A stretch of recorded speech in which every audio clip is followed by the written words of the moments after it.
how do you set the fingerprint lock screen on any Android phone? So let me talk about it and show you how it would work. If it's your first time on Foxtecc, subscribe so you never miss anything. So of course, you can get inside of your settings as usual.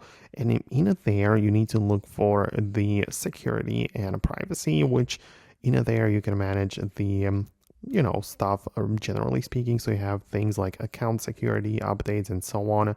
But I want you to click on the lock screen.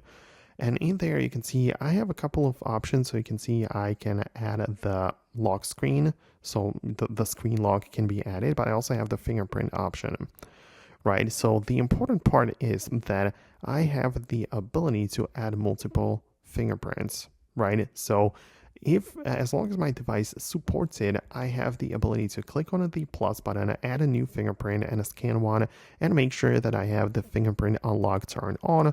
The fingerprint is always on. That's another feature you might have decided to turn on or off. But, the whole point is that in order to set the fingerprint lock screen, you need to have the actual support for it. So I have the hardware which has the sensor built into the power button, so I can actually do it. But if you don't have the hardware necessary for it, it is simply not going to work.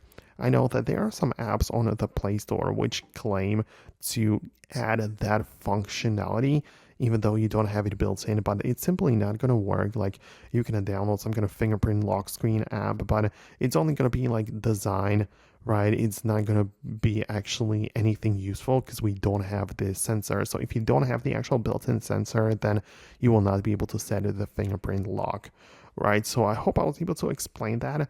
Let me know your thoughts and opinions below in the comments. Thanks a lot for watching, and stick until the end, and I'll see you later.